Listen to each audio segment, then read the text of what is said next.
Good morning, everybody. We have lots of participants streaming in, and we will go ahead and get started in just a few minutes.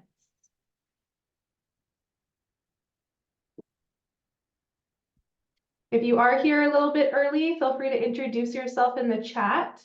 We'll be using that today to post some important links and also for networking. So feel free to introduce yourself.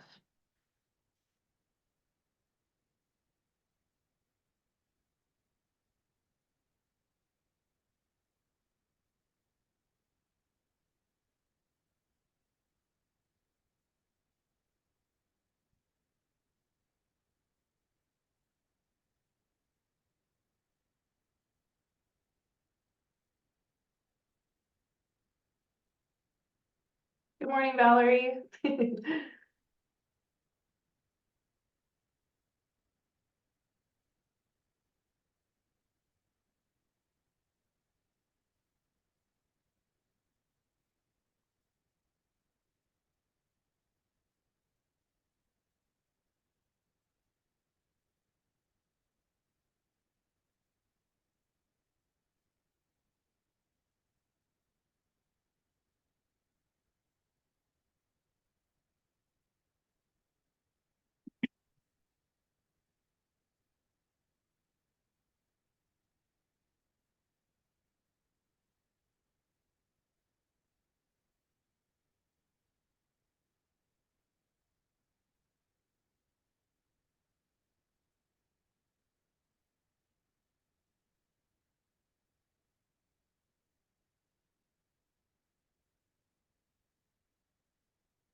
Okay, we'll get started in just a couple more minutes.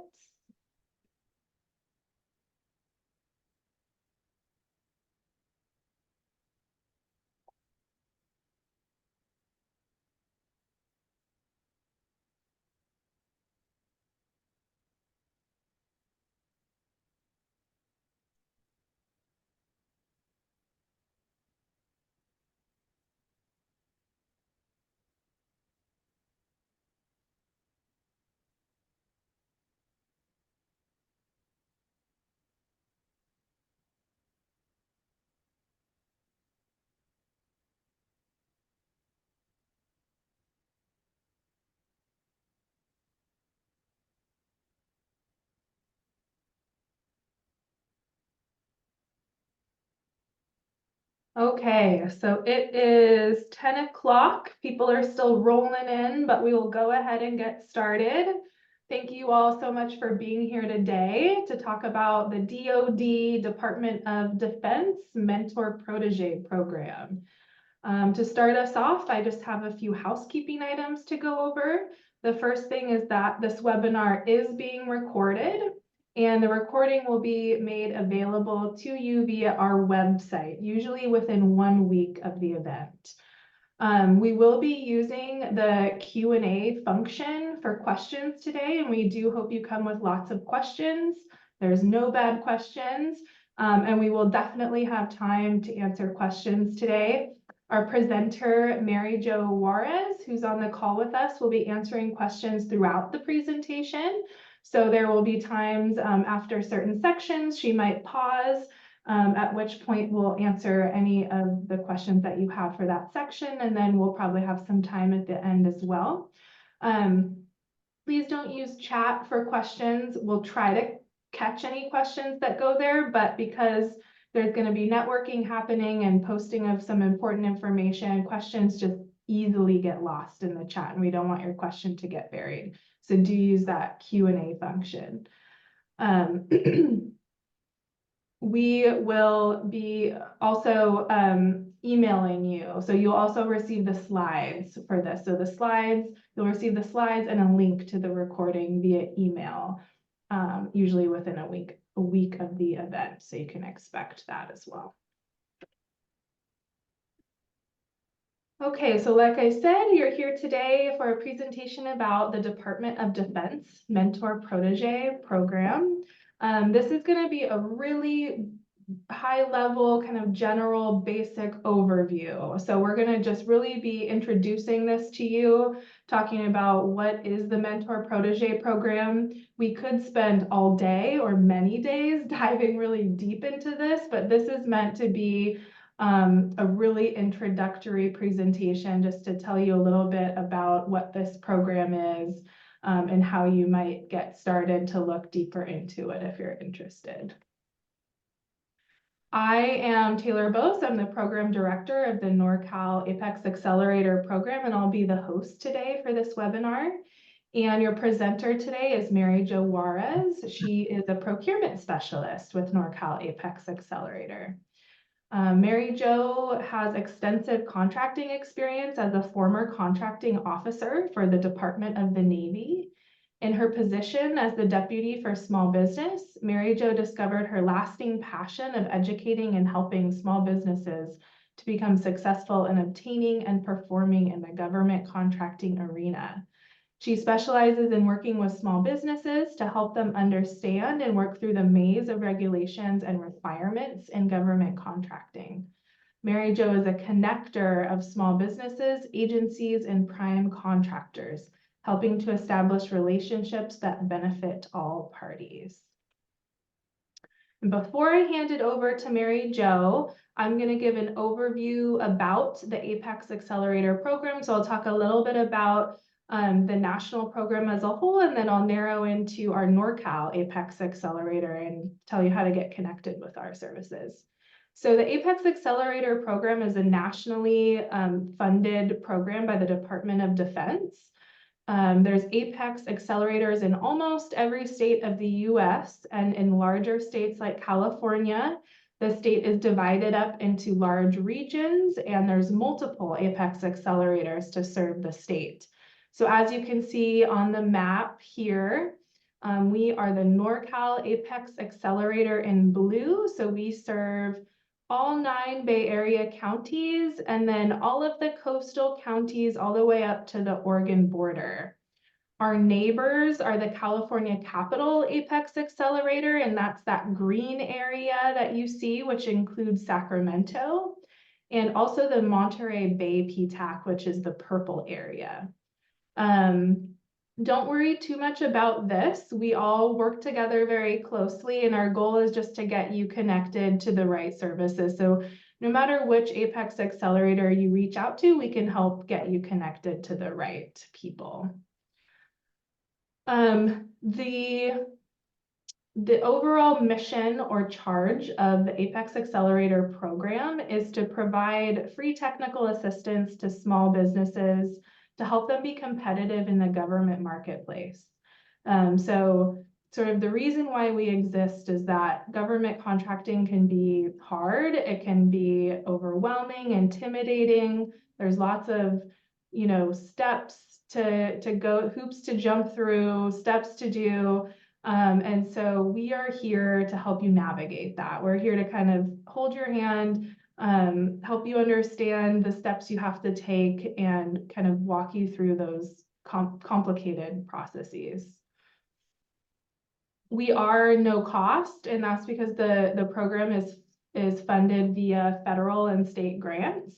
And so this program is being funded by your taxpayer dollars. So I always say, you already are paying for this program, you might as well take advantage of it because it's a really excellent free resource for you.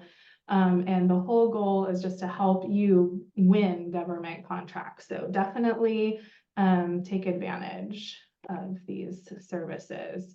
Also worth note is that there's no time commitment. So you sign up to be a client with us. We're never going to hold you to, you have to put in a certain amount of hours. You have to do a certain amount of homework, whatever it is. Our job is just to be there for you to help you through whatever you need. So it's based on your need, and you can always just reach out to us once you become a client with whatever questions or assistance you're needing, and that's when we step in to help you. So we're Norcal APEX Accelerator. As I stated, this is kind of a zoomed in version of the map here. This is the region that we serve, all of the 15 counties.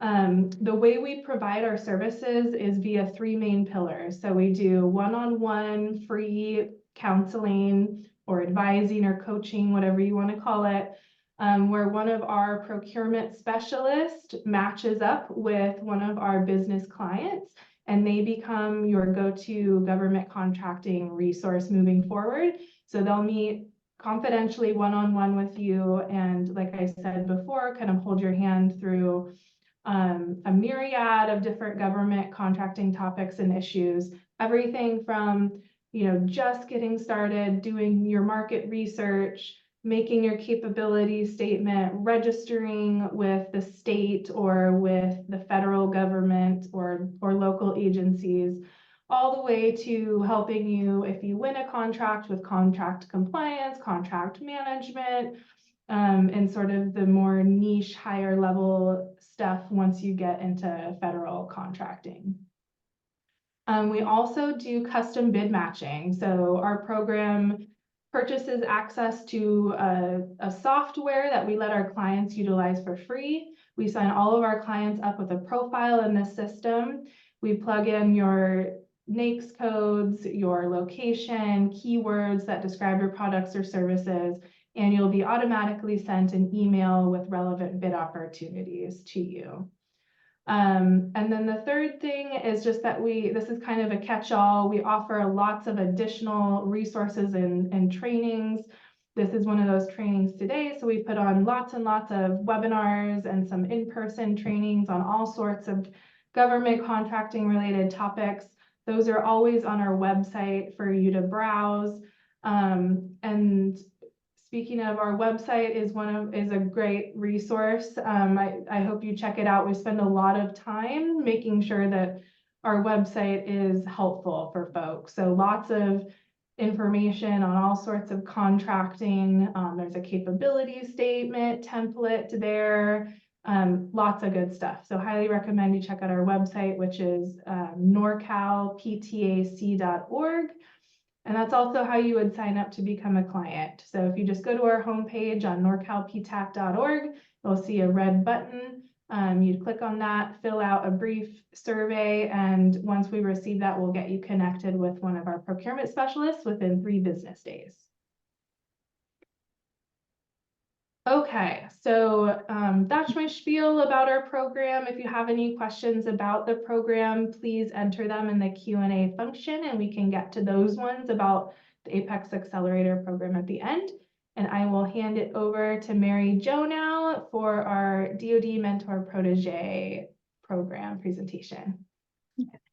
Thank you, Taylor. And good morning, everybody. I'm really, really excited to be here with you today to talk about the DoD Mentor-Protégé Program.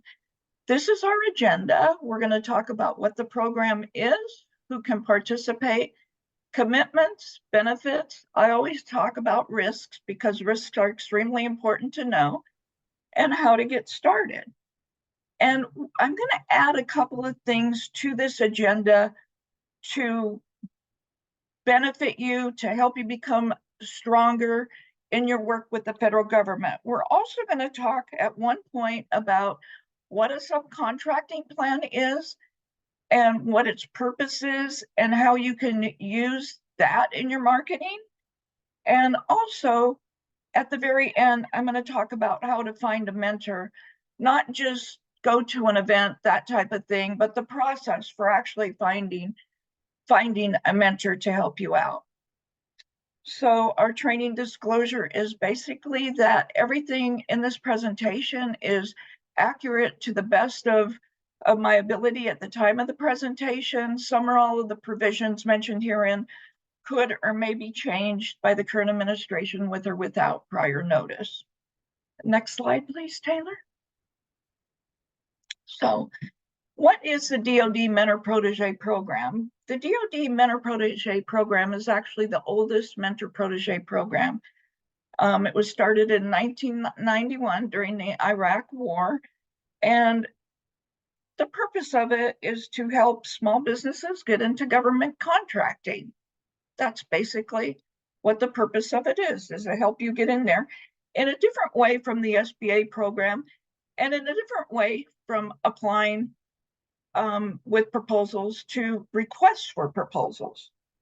So this program is a tool, and it's a tool not only for you, but it's a tool for the government, because the government totally realizes that small businesses are the basis of the American economy.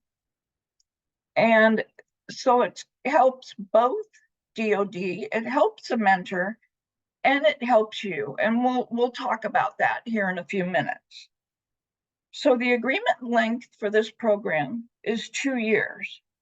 And the mentor-protégé development assistance areas, they have 3 areas, and they are knowledge-based services such as cybersecurity, testing, and software.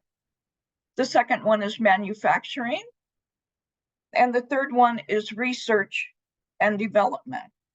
Some recent impacts to DoD as a result of this program and working with small businesses have been an upgrade to the Department of Defense, the military air traffic control system.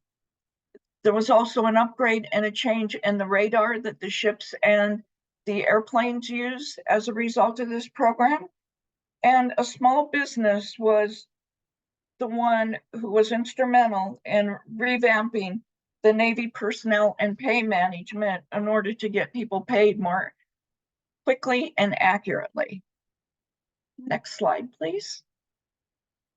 So who can participate in the program?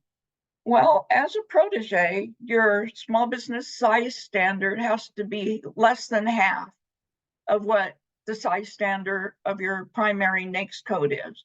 And if you need help with this, please come to your APEC, come to your local APEX. We can certainly help you figure this out. It's based upon number of employees or dollars, depending upon what your particular industry is in. And the second requirement for proteges to participate in this is that you cannot have any individuals who are involved with stocks or securities in the mentor firm. And for example, in this case, the mentor is here, the protege is here, and there can be no connection between them. And obviously that requirement was put in place because it was a problem at one point in the past.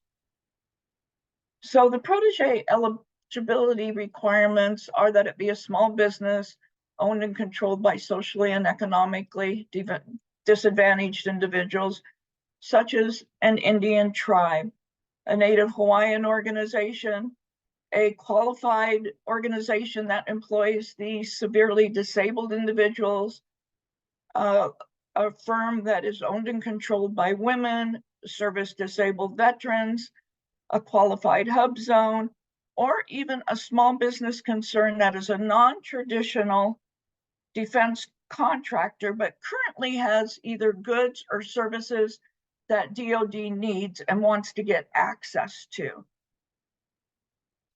fulfill their needs. Next slide, please. Oops. Okay, so who can be a mentor? So your mentor must currently be eligible for award of a federal contract. DoD has to approve all of the mentors. That's the very first step of this program, is DoD approves the mentors. The mentors have to demonstrate that they can provide the assistance that the protege needs, that they're in good financial health, and that they have good character, that they're not suspended or debarred, that they have evidence of the capability to provide value to the vendor, In other words, they can't just say, oh, we can do this. They have to show that they actually have the people who are trained, the systems in place to benefit the protege. The mentor has to have received DoD contracts totaling at least $100 million in the previous fiscal year, which usually means that they are that they're going to be a large business. And if they are a large business, they will have an active subcontracting plan, which I'm going to take a quick minute and talk about here.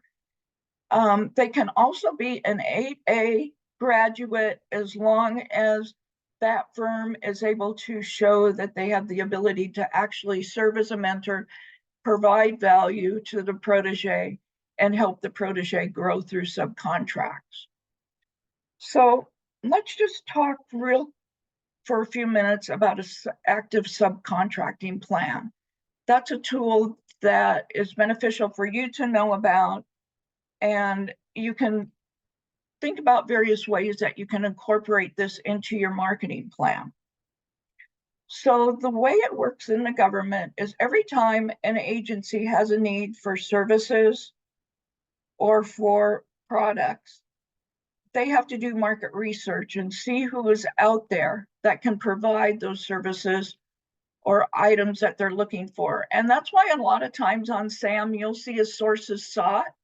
It won't be a request for proposal or request for bid.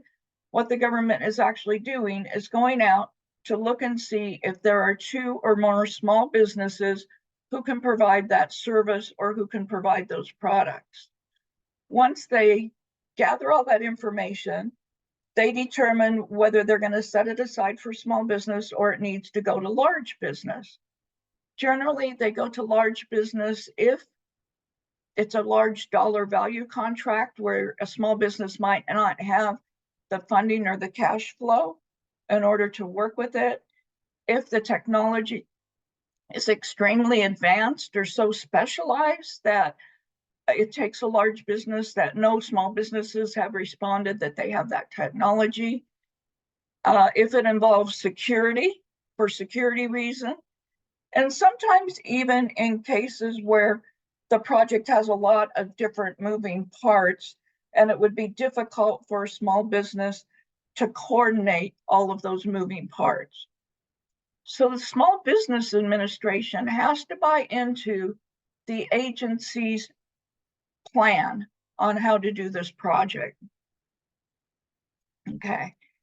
Anytime that the SBA, the Small Business Administration, says, okay, you can go large business, there is a requirement that the large business have a subcontracting plan. And the contracting officer is the one who determines how much of the total subcontracted dollars have to be set aside for small business in that large business project.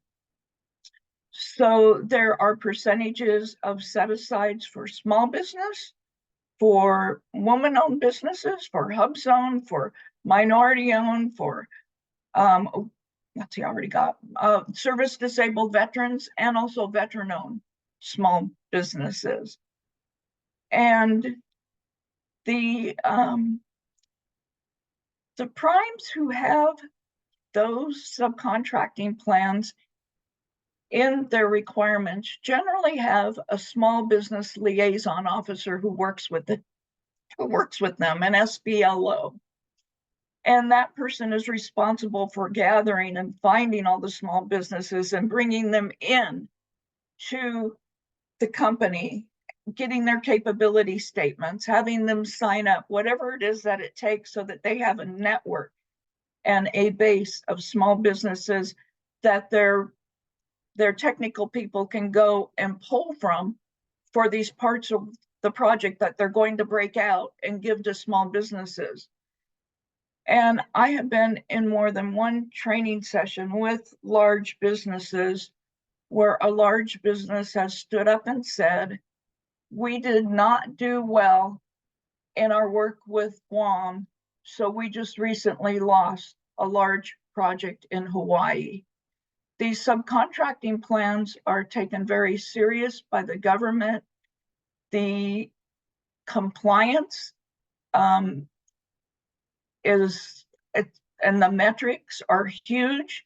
They have to report twice yearly to the government on what they're doing, how they're doing, and also what percentages that they've met.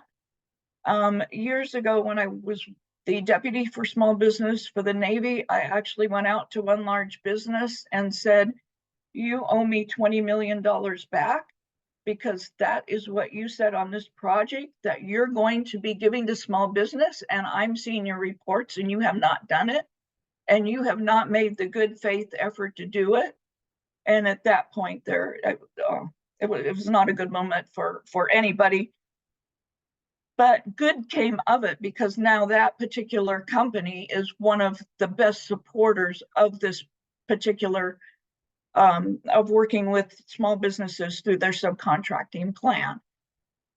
Taylor, I'm going to pause for just a minute before I go on. Let's leave it on this slide and see if anybody has any questions at all about a subcontracting plan that I can answer. We do have a couple of questions, none that are specific to the subcontracting plan, but some might come in as I ask you these other two. The first one is, what is meant by non-traditional? That is a really good question. Sometimes the government will go out to different businesses, and they might not be a for-profit, for example, but they have something that the government needs to use to work for the government. So it could be a number of different things, but generally it's a business that may not be for-profit. Okay, and the second one is, why would a business want to be a mentor? Do they benefit in some way? Yes, they absolutely do, and we're gonna get to that in just a minute. The benefits for this program are completely different from the SBA program. And if you can just bear with me for a minute, I'll go through a slide on that. Okay, and then we did get one on a subcontracting plan, and it's, how can I find the subcontracting plan for companies like HPE and or Deliote? Not sure how you pronounce that. Okay. And that's a really good question. Are you, I'm just going to ask the question, are you looking for their particular subcontracting plan?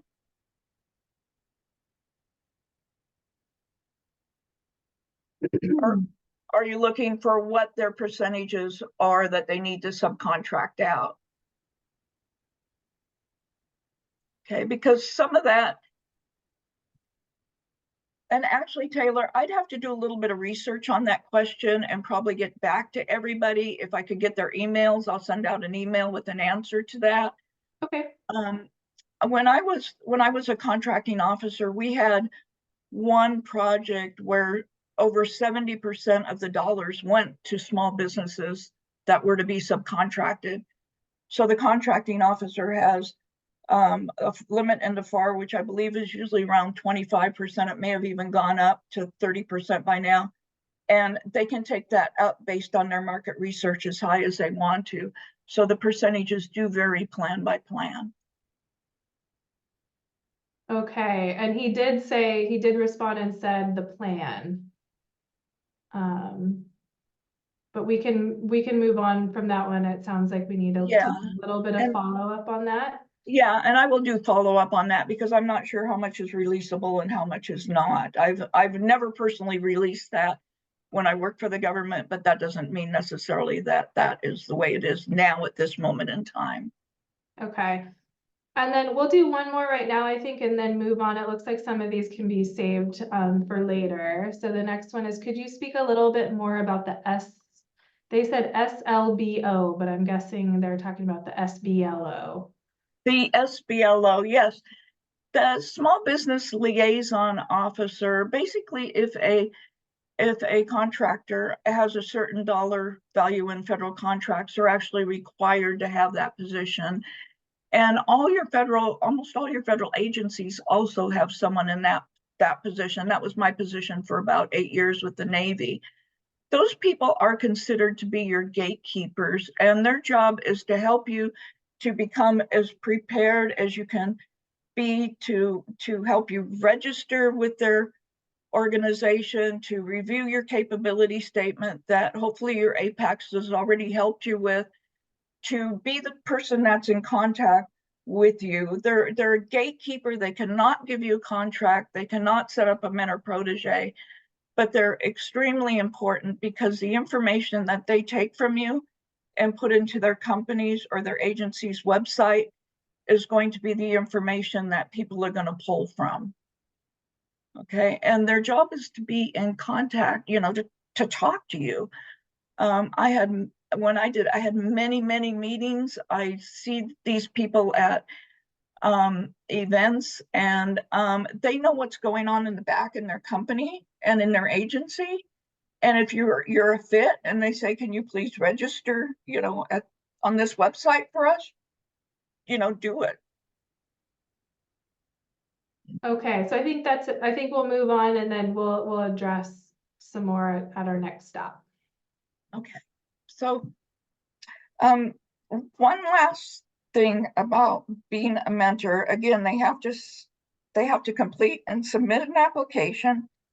They can only have one DoD active mentor protege agreement at a time, and they have to report semi-annually, and DoD is extremely metrics driven, so it's a lot of record keeping. Okay, next slide, please. Okay, so the first bullet here addresses the fact that you as a business need to know what your needs are. And when I work with some of my clients, we kind of sit down as we're starting out in government contracting and we address what their needs are. And then as we work, you know, as we work together, some of those are met. But there's always those needs that can't be met by the APEX, such as assistance in assistance with bonding or assistance in payroll, those type of things.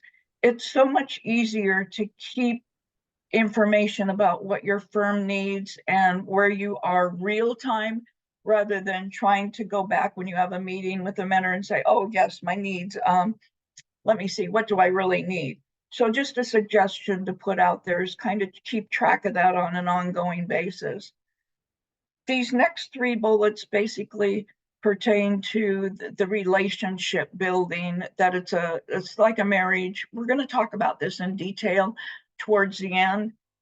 In many cases, it is true that the proteges are selected from the supplier base. So as we talk at the end, there'll be a discussion on how to get you into that supplier base. And you know, I know you all know that small businesses need to be constantly marketing themselves to large primes and building relationships and building your performance. Now, with this slide, I want to let you know that there are three types of mentor-protege programs under the DoD Mentor-Protégé Program. The first one is reimbursable, and this is where the prime receives monetary reimbursement for the cost of the developmental service that they provide to the protege. Okay, and it's for items such as direct labor, that type of thing. And we'll talk a little bit more about this also later. The second one is where they get credit to their subcontracting plans. Remember those subcontracting plans where if they don't meet the requirements, they stand with the problem of having a poor eval or not getting the next job. They can offset some of the requirements of the subcontracting plan by using this program. And the third one is a hybrid of both, where 1 year they use the credit to the subcontracting plan, and the second year they do a reimbursement. And the way that this program is going to be set up, when we go through at the very end and we talk about the process, you'll see that this becomes extremely important. Okay, next slide, please. So let's talk about benefits of this program to the three players. Next slide. The benefits in this case are going to be similar, but a little bit different to all three. So Department of Defense wants to gain innovative technologies. They want to fix their problems, and they're depending upon small businesses who have specialized niches or information or technology to help them with that. But they also want to provide developmental and technical assistance to small businesses so that they can gain opportunities within DoD and also other agencies. Next slide, please. The mentor benefits, because they get to develop long-term relationships with the small businesses. They get to expand their base of small businesses, which is going to help them with that subcontracting plan. And they also get to team with the protege to win new contracts and subcontracts. Next slide, please. So the protege who knows what they need gets to receive that technical and business assistance from the mentor. They're also going to be positioning themselves for opportunities. And that's kind of, as you're looking at your marketing plan, that's what it's all about. Whichever tool you use, whether it's the SBA Mentor-Protégé, whether it's the DoD Mentor-Protégé, whether it's finding a mentor out there to help you, it's all about positioning yourself to get additional opportunities and to foster the long-term relationships. The protege will also be teaming with the mentor to win new contracts, same as a mentor is getting with the protege. And the protege will be involved in the DoD long-term industrial base as a partner. Okay, next slide, please. So let's talk for a quick minute about risks, because with every action that you take as a business, as a person, as a human, there's always some kind of risk. Good risk and bad risk. It just depends upon how you look at it. This program has huge metrics to it. There is a commitment to work in the program to learn and benefit. And a lot of times as you're going through the day-to-day procedures of doing business and getting set up and working on this contract and working on that contract and having all these balls in the air, it's really hard to capture all of that. It can be really difficult to remember. You know why you're doing it, you know what you're doing, but I would suggest with this particular program, setting up a system of some kind early on so you can track real time versus going back and trying to figure it out again. And that way, when the reporting time comes around, you have all the information in a database somewhere that you can just kind of cut and paste to get the report complete and get it turned in. As a protege, you are responsible for understanding all the regulations, rules, and processes and making sure that they are being followed. It's also incumbent upon the mentor to help you with that. And you have the APEX who can help you, and DoD will also be involved.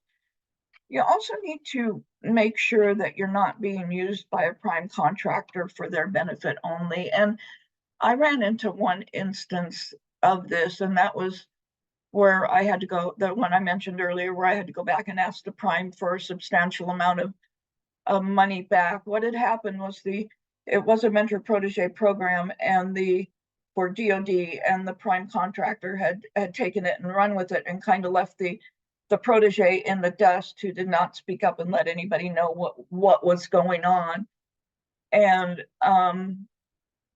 really didn't benefit it. They didn't get the education they needed. They didn't get the business development that they needed. They didn't get the profit that they were counting on making.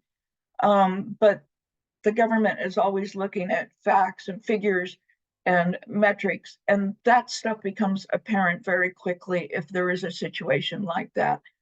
So anytime that you're working with a prime contractor, a lot of primes are really amazing. I've worked with some in the past who have actually set up their own universities within their company to bring small businesses in and educate them on how they work.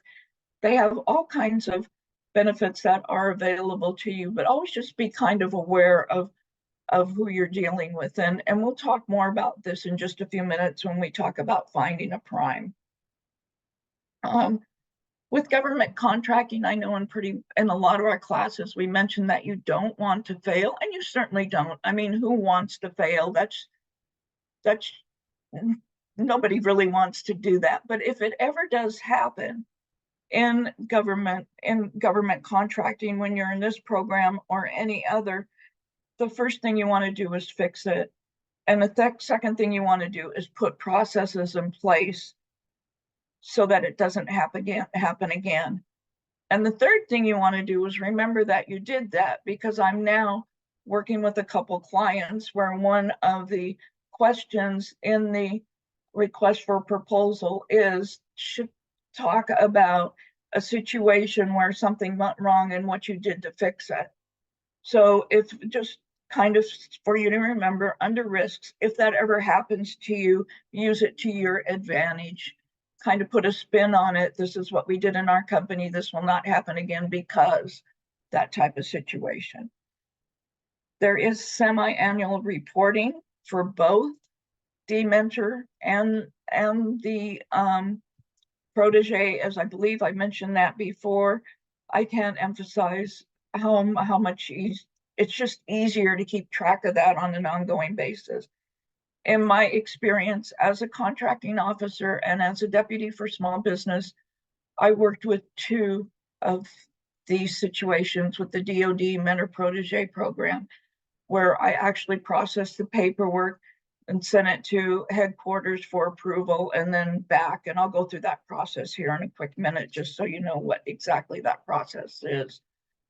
I worked with many, many more under the SBA program for a variety of reasons.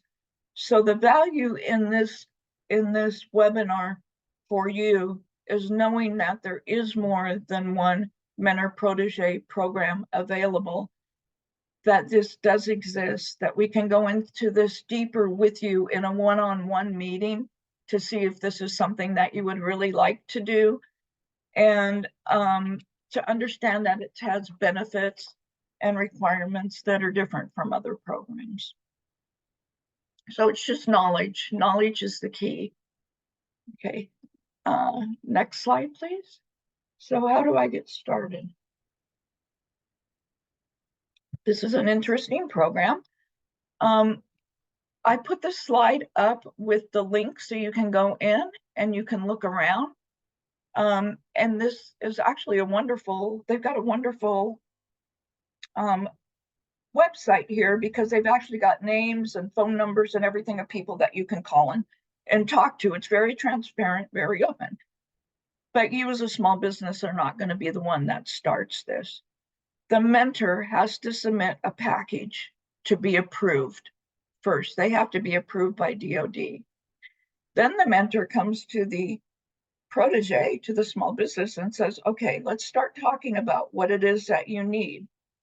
At the same time, the mentor has to identify a major buying command for sponsorship. So they have to go and find someone who's either going to work with them for credit on their subcontracting plan or request funding so they can be reimbursed. So it's those three steps first.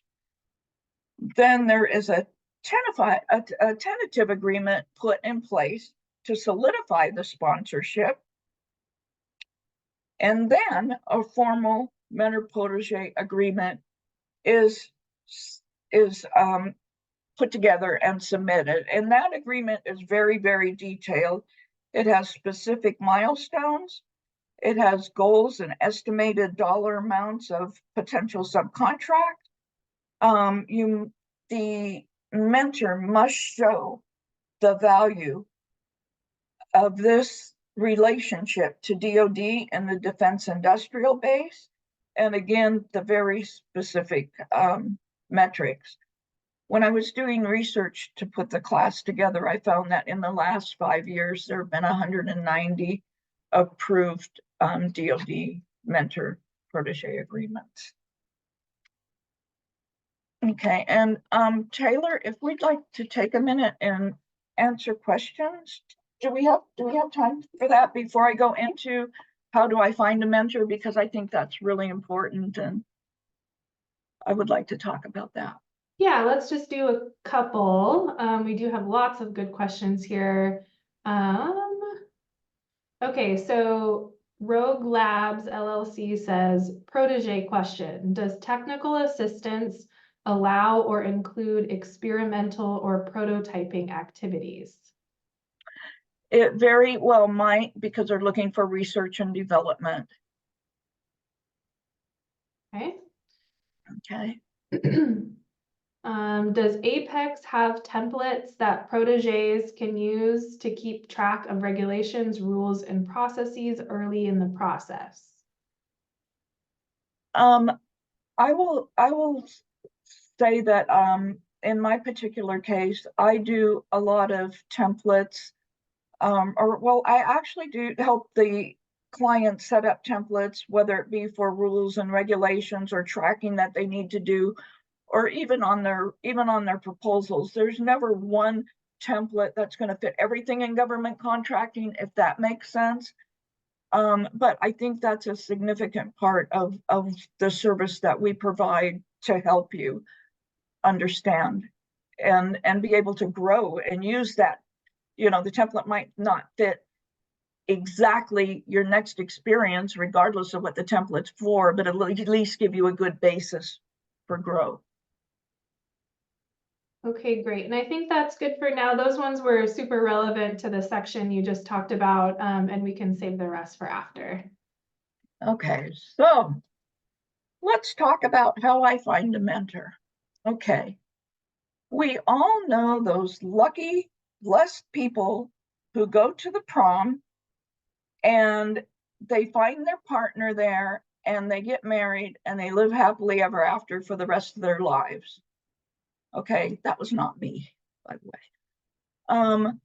But finding a mentor is kind of like a marriage. Those people who can do that are generally few and far between, and they also don't get married the day after the prom.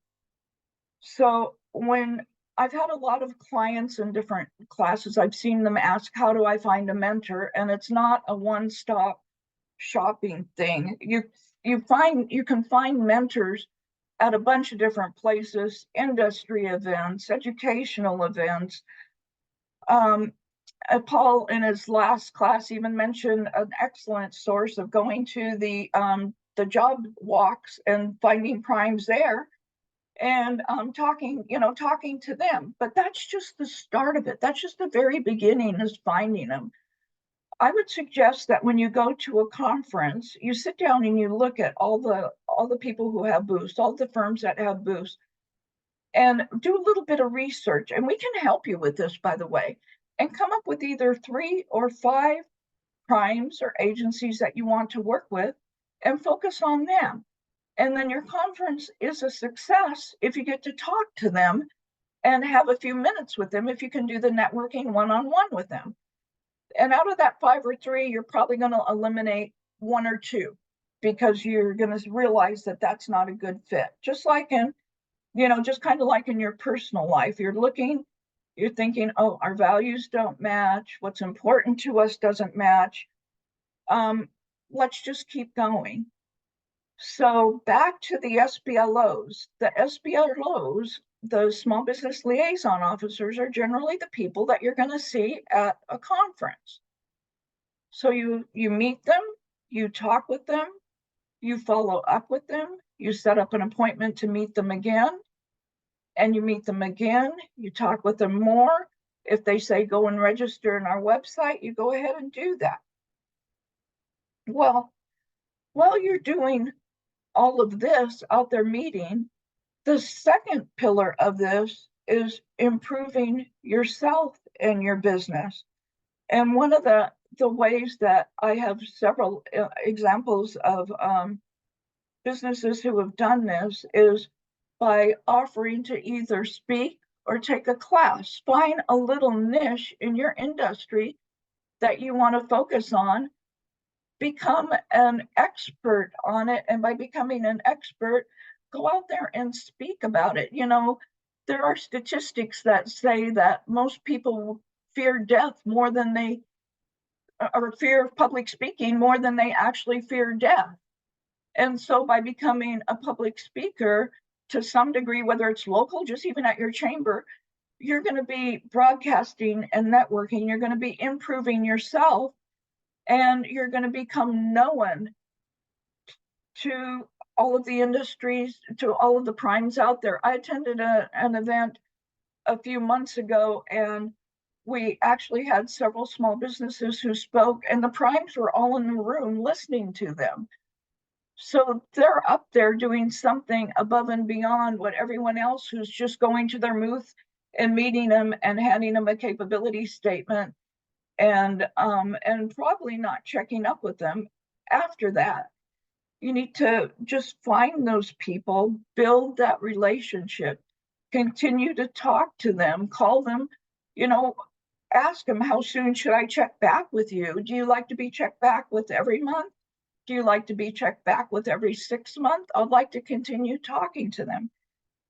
And I think, you know, you can also go into different websites. I know there's a lot of them out there. The only one I'm familiar with is like LinkedIn. And if you don't want to speak, post something, post an article about what your business does, about what your expertise is, so that everybody's looking all over the place, whether it's in person or online these days. You know, there's a lot of transparency. So put yourself out there. One other thing that several of my clients found to be very useful, one of is mastermind groups. And one of them was a woman who started a mastermind group. And a mastermind group is where however number, like 3 or 4, whatever number you choose, get together on a regular basis with whatever time frame you choose, whether it's once a month or once every 6 weeks or whatever. But there are guidelines online and books, and you specifically talk about business issues, problems that you've had. You ask for help in solving them, and then you explain how things worked out. So you're sharing and you're growing yourself on that second pillar, but you're also connecting with other people who have connections. Each of us that you meet has got multiple connections out there. And I think one of the most useful questions you can ask when you meet with people or when you're at an event as you're closing the conversation is just ask, do you know of anyone else who I should be talking to? Or who would you recommend that I can talk to? Or is there anyone else here at this conference, after hearing me tell you what I do, that you think I should go and meet with them? That type of thing. People are extremely willing to help. And I've known several businesses who've grown by not only building the relationship, but helping themselves up at the same time. So just some food for thought. And Taylor, are there any questions that we want to address? Yes, we have lots of good questions. So there was just this last slide, which is just introducing our team to you. This is our team of procurement specialists. They're located all over the West Coast and beyond. Most of them provide virtual one-on-one counseling, and we do offer some in-person counseling as well, if that's what you prefer. But these are the friendly faces you'd meet with if you signed up for our program.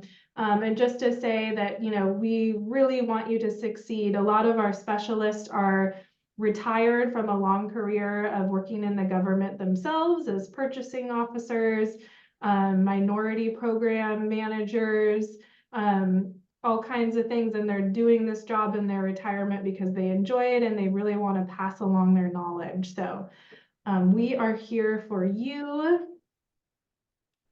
And now we can get to questions, and we do have lots of good questions. Mary Jo, so I think a trend is people are really just kind of wanting to nail down this idea of like, how can they find mentors? Right, So I right. think you answered a lot of that, but someone asked, what conferences should they be attending? You know, Taylor, and I may ask you to help me on this one. I know that there are industry conferences specific for whatever industry you're involved in. I retired after years of working for the Navy, after 30 years working for the Navy. So like there's the Navy Gold Coast Conference down in Southern California, I believe in August, which, you know, there's a cost, of course, to go, but you kind of have to look at who's attending and weigh that and see if that might be of value for you to attend. I may have to ask you to help me with local. Yeah, I mean, we're way up north in California, so there's to be honest, you know, when we're talking about what conferences should you attend, they're not always up here in Northern California. The Navy Gold Coast Conference is a really good one that Mary Jo mentioned. I've gone personally for the last few years, and there's always a lot of big primes there, a lot. There's also a DoD Mentor-Protégé Program conference that happens every year, and that is not local. That's usually in a different state. But there is that. And then I would just recommend checking out, like keeping tabs on all the APEX Accelerator programs calendars throughout California, because I know that we post like industry days. We're attending an industry day in San Francisco, I think in a week or so. So we will always share those on our calendar for everyone. So yeah, so keep updated on APEX Accelerator calendars. Right. And Yeah. Taylor, just so I can, I'm sorry for interrupting, but I just remembered, we also have our own industry days, which you do to our own industry conferences. So there's a National Contracts Management Association, which goes out and looks for speakers. And one of our clients actually spoke at our APEX conference, was actually a speaker at our APEX conference a couple of years ago.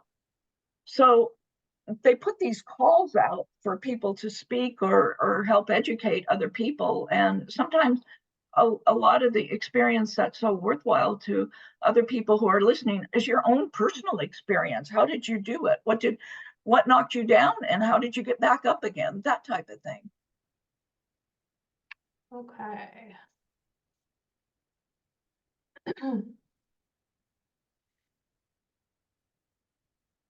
Okay, someone says, we are a very established 20+ years in business manufacturing company. Would this program be beneficial to someone like them? If so, what types of benefits could we expect?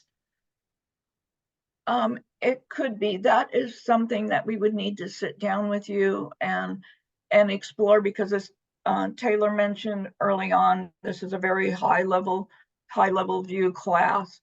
Manufacturing is something that DoD is extremely interested in. The benefits would be working within within DoD with a prime mentor on contracts that you might not be able to get otherwise due to high dollar value or security or something of that nature. Okay, and I can answer this one. Would the APEX Accelerator help facilitate introductions to primes? Yes, absolutely. That's one of our main roles, is to be a connector between small business and prime. So we can definitely help with that. So another trend I'm seeing is, and you did get into this a little bit more also, but people are just really curious about the SBLOs. So someone asked specifically, is it appropriate or customary to contact them directly on LinkedIn? Someone else asked, is the SBLO role one that is certified, or can one be trained to become one? So I think just clarification on who are SBLOs, what is that role, like what's the purpose of an SBLO's role? So anything else you can provide around SBLOs and the best way to contact them, I think. SBLOs, I was the deputy for small business for the Navy the last 6 years that I worked for the government, and contacting me anyway, whether it was LinkedIn, their purpose is to be the gatekeeper. They want you to contact them. They want you to work with them. Again, can they get you a contract? No, they cannot do that. SBLOs historically in the agencies are people who come from a contracting background, because you have to understand how a contract works in the government in order to provide and educate small businesses on the best way to work with the agency. And your SBLOs within prime contractors are also extremely knowledgeable about contracts, because they have to provide you information about who to work with in their organization. Like I mentioned before, there's several of them that actually do training sessions where they bring small businesses in and they sit down and they work with you and they tell you, this is what our estimator wants to know. This is what this person wants to know. This is what this person's function is. And then they will guide you in those directions. So there is always a need for SBLOs in the private sector. I know a lot of people in both the private and public sector are retiring, and those positions need to be filled in answer to that question. But having some type of a contracting background generally helps. When I was working as the SBLO or the Navy deputy for small business, there was a lot that I could not tell you. Just because of government regulations, I had to make sure that everybody I talked to got the same information. Now that I work with Taylor, I can tell you anything. So this is really a blessing. But an SBLO, for instance, won't be the one who looks at your proposal and guide you on your proposal. That's going to be your APEX people who do that. We have the experience and we can answer the questions that they can't, because if they do it for one, they have to provide that same service for everybody, and that just doesn't happen. Does that help a little bit, Taylor? I hope. Yeah, definitely. Okay, and let's just do one last question.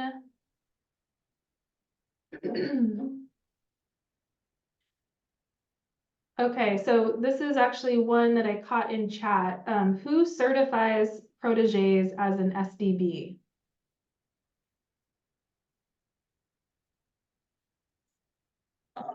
That's the beginning. That's the beginning process that we would take you through as the APEX. As we're helping you sign up into SAM and get your capability statement. One of the other areas that we look at is your certifications. And certifications are, trying to put this nicely, Taylor, they are, it's not that they're necessarily hard, but there's so many of them, because you not only have the federal, you have the state, you might have local, you might have city. The good news about certifications is that you will generally use the same documents, and a lot of the questions are the same in them, not all, but some of them. So our job as APEX Accelerator individuals is to help you figure out which ones you want to go to and to help you get those certifications. Okay, great. And I lied. I want to do one last question because I see one that came in that's really relevant, I think. So if you have, it is 11. If you need to hop off, we totally understand. Thank you so much for your time today. But let's get this one last question answered, which is, can you confirm, are mentors pre-approved for the program and then protégés are matched after? Or do we need to find a potential mentor company first and then the mentor applies? You know, it can work either way because you do have mentors out there who want proteges, and they may go ahead and see and do the approval process and then look for a protege.